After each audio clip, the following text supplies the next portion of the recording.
Key to success is long life, low cost. And that's exactly what Pure Tungsten is. Long life, low cost. And no one has that. So that's why our phone's ringing hot. Everyone wants our offtake, and they want our offtake also Mikahara. And demand just grows at such a clip now that it's going to be hard for our industry to catch up with demand. We kind of got lucky with tungsten. We got involved early on, and everyone in this round gets involved at a very low valuation. In fact, I think we're 1/50th the valuation of our next door neighbor, Almonte. Let's really grow and turn this into a multi-billion-dollar company and give all of our shareholders multiple returns. So just click on the More button, and then you'll scroll down to see the landing page. Click on that, leave your name and email, and hopefully your phone number, and one of us will call you straight back. Today we're having a chat with Jeremy Gray, co-founder of Pure Tungsten. And Jeremy, what an exciting time it is to be restarting the Ssangjon mine in Korea.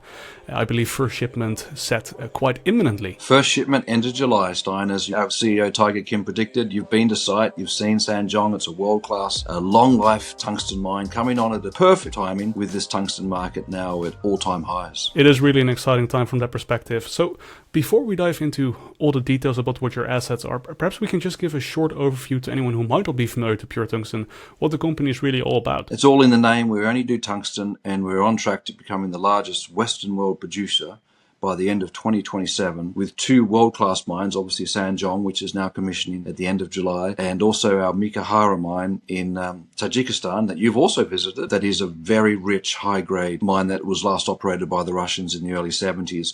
And Mikahara, we're planning to bring on stream, start construction in August of this year for first shipment in the end of Q1 of next year. Incredibly exciting. I would love to zoom a bit deeper into the Ssangjon mine and the Yupa processing facility that you have. Can you talk about how you're thinking about production cadence and really cash flows as well, perhaps? Yeah, look, it's an extremely low cost operation. At least that's our forecasts. It's $120 per 10 kilos of APT. The price today, well, it's it's over $3,000 per 10 kilos. So the margins are extremely high, like probably north of 85-90%. And we're building up to 1,000 tons of APT, which places us as a pretty decent sized producer. The whole market of APT in the world is 130,000 tons. Our target, though, is to get to 4,000 tons when both mines are in full swing at the end of 27. So we'd be about 3 to 4% of global supply. But you can see in that map there, Stein, there we're right next door to Almonte's beautiful Shandong mine, and that's also coming on stream very shortly as well. So South Korea is doing most of the heavy lifting in the West, because obviously a lot of these other projects you hear about won't actually start coming on stream until 2028.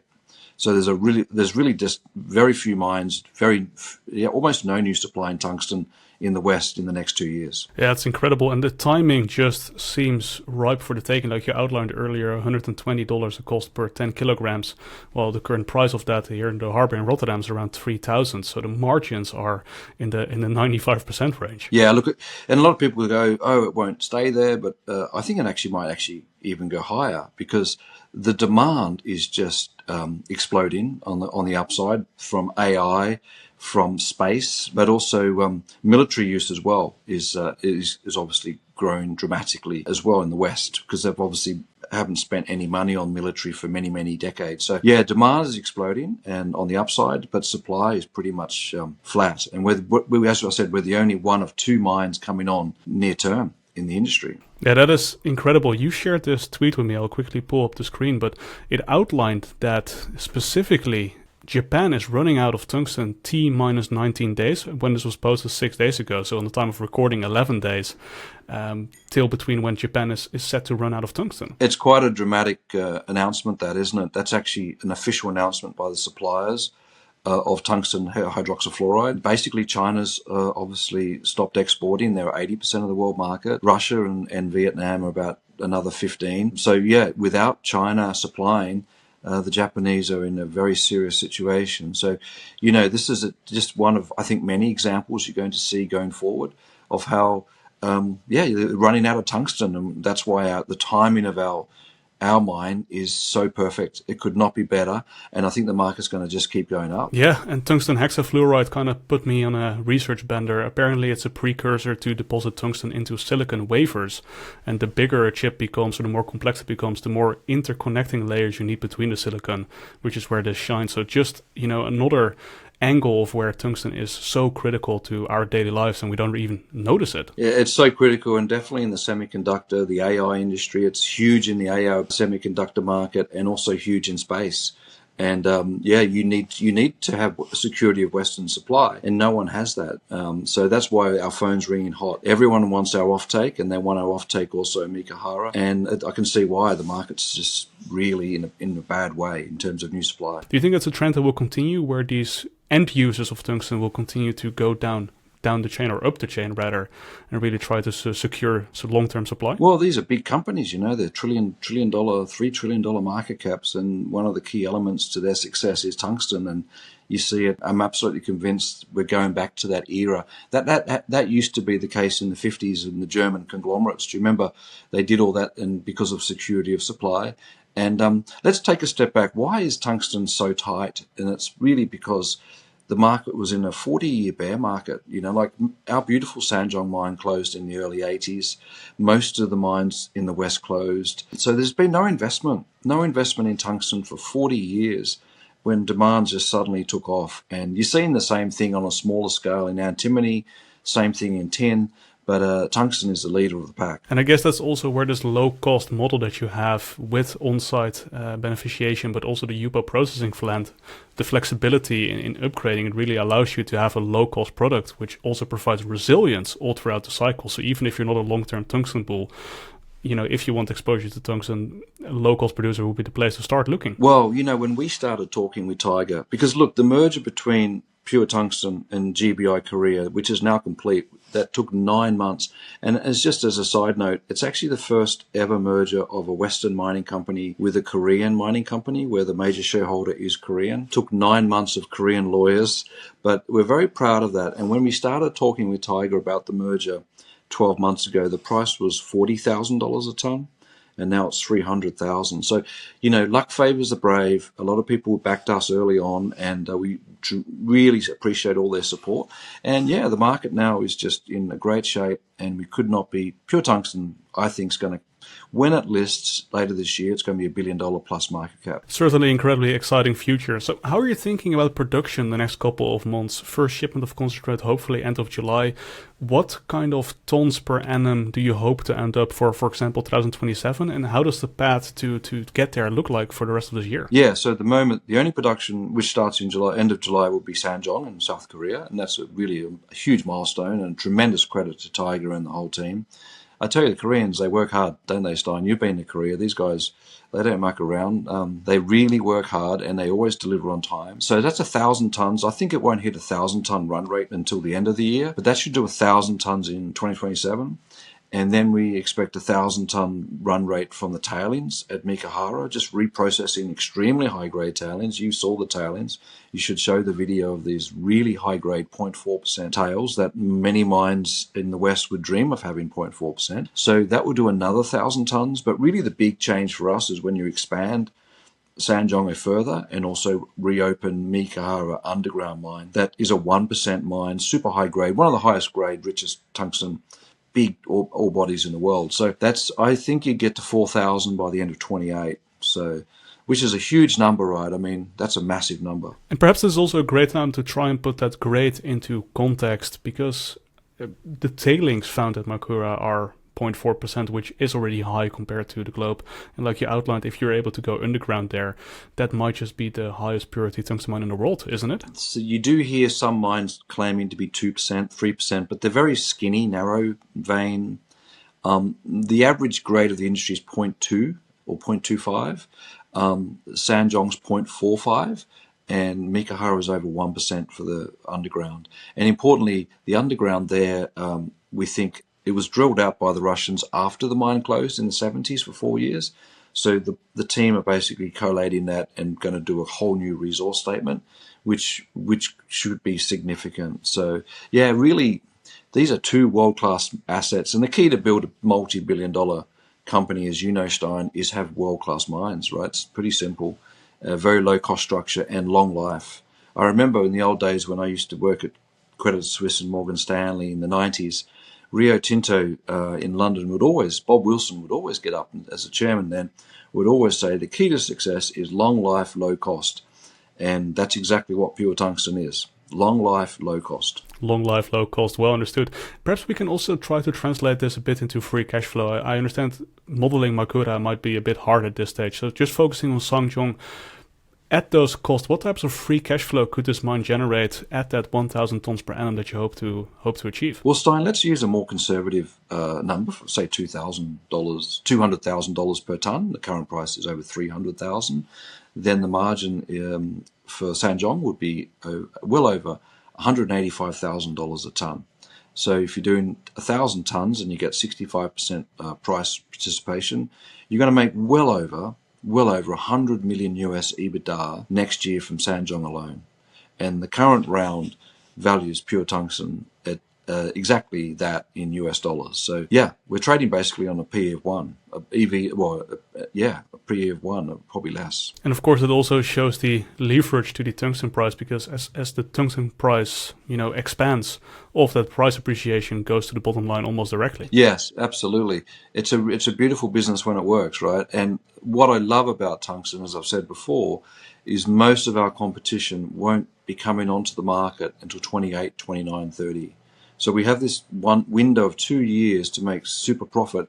And even when they come on, we all know that they then get delayed, and demand just grows at such a clip now that it's going to be hard for our industry to catch up with demand. So it's probably, look, tungsten is the hottest commodity in the world in the last 12 months. There's nothing even come close. I mean, how many commodities do you know, Stein, that have gone up 10 times in 12 months? It's quite something. And but it's not showing any signs of weakness in the West. There has been weakness in China, but again, it's kind of irrelevant because you can't get that material. So why would you care? And I don't think the Chinese are going to change their policy anytime soon.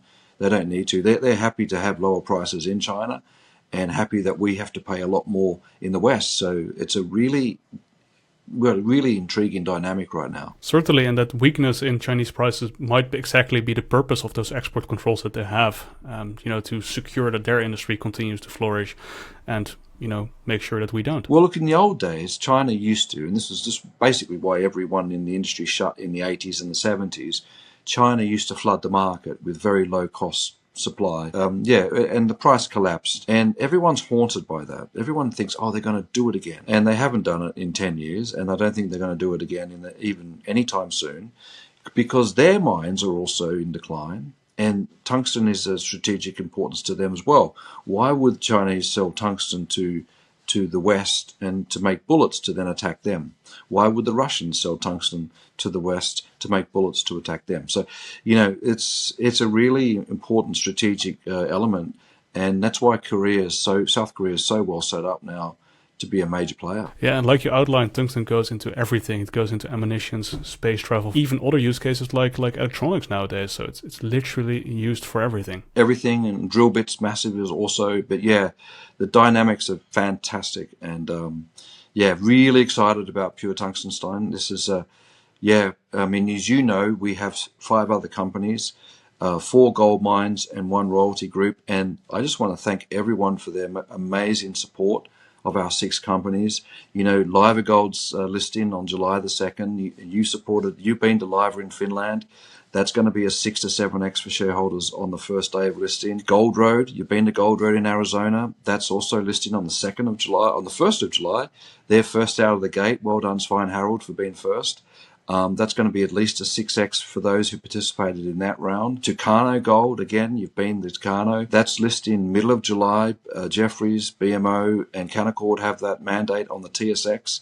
I think that's going to be at least a 7x for shareholders who came in when we were there. And also Pilar. Pilar's amazing, right? It's just in such great shape. We're restarting operations at Pilar in September. And our beautiful Chancery royalty business is just flying, which is purely gold and silver royalties. So as much as I would love to take a tungsten royalty for Chancery, it's purely gold and silver. So yeah, just want to thank everyone for their amazing support. We have at least 2,500 shareholders. Ed, Max, Eric, Jamila, and now Jennifer's just joined us in Arizona. So there's 5 in the team. And if you're interested, just click on the link below, and happily you can learn more. It's been a journey, but certainly now the track record is really starting to take shape of buying these assets when they're dirt cheap, and recapitalizing them and then listing them later once they're producing. I don't think we're going to repeat that success because I said to someone the other day, you really think we're going to have a chance to buy another gold mine at 3 cents in the dollar? I think the world's woken up to that, and we kind of got lucky with tungsten. We got involved early on, and everyone in this round gets involved at a very low valuation. In fact, I think we're 1/50th the valuation of our next door neighbour, Almonte. That's the way we roll, Stein. We love to give our shareholders big multiple returns. And a lot of our shareholders have been in all of our 6 companies, but a lot are new, and we want to get to know you if you're new to this, to what our group's doing. We're all about making big returns on big assets, long life, low cost, and really exciting times for the group. Certainly, and perhaps we can quickly talk about the 50-cent Canadian round. You mentioned it is still open. How much are you looking to raise, and how can anyone really reach out and potentially participate? Yes, I just explained that because we've raised so far $15 million for Pure Tungsten, and last week a very large investor approached us and to ask if they could participate at the 50-cent round. The board agreed, and I said, well, if that's the case, we should open it up to the offer to all of your listeners, and we'll raise another $5 million to take it to $20 million. And what that does, Stein, is basically it underwrites the restart of Mikahara in Tajikistan and gets that going very quickly. Ssangjon is fully funded, so we don't need any money for South Korea. But yeah, basically accelerates us to become the largest Western world producer by the end of 27. So there was a lot of debate, should we take money down here at this low level? But I convinced the board to say, look, let's do it now. Let's really grow and turn this into a multi-billion-dollar company and give all of our shareholders multiple returns. So yeah, really in a great shape. We have no debt. It's really amazing, Pure Tungsten. And of course, for anyone watching, the company is currently still private. That's where the lower valuations also come from. What is the vision of taking the company public? Well, I had lunch with our chairman, Paul Henze, yesterday. He wants to list Pure Tungsten in London. He's obviously getting a lot of incoming calls for the NASDAQ and for the US listing, which I understand. The US is a big market. I know Australia there's one broker in Australia that's desperate for us to list on the ASX, and there's also the TSX. But I think we're definitely focused on getting it listed by the end of the year. And by that stage, we'll have Ssangjon producing really good numbers and Mikahara half built. So that's going to obviously come out at a much, much higher value than this current 50-cent round, because there's a lot of meat on the bone by that point. So yeah, really go public. And, as I said, our 3 gold mines are listing all in the next 4 weeks. Well, 3 of our 4. We have, as I said, Liver Gold, Gold Road, and Tucano, which is now called Amapa Minerals, are all listing in the next 4 weeks, which is kind of amazing. Do you think, Simon, when you and I and Lars, we used to go and visit these mines a few years ago and wondered if anyone would ever give us any money? When gold was 1,800, and look how it's really started to come good. Certainly, it's a very exciting time for sure. I believe something we haven't mentioned just yet is the actual valuation of the company you're raising this capital at, 50 cents. How many shares outstanding do you have? Currently 270, fully diluted. So at 50 cents, it values the stock at 135 million Canadian. Almonte is 7 billion Canadian. And we're just down the road. Look, we're not as big as them just yet. They have a producing mine also in Portugal. But I think when Mikahara comes on stream, we will be the biggest by a long stretch. We also have EQ Resources, a beautiful, fantastic management team there in Australia. But Pure Tungsten's come from nowhere. We're basically unknown, and we've basically now taken over the space to become the largest Western producer. Exciting time for us as a group. Jeremy Gray, thank you so much for your time. Really appreciate it. Stein, you're the best, mate. Thank you so much.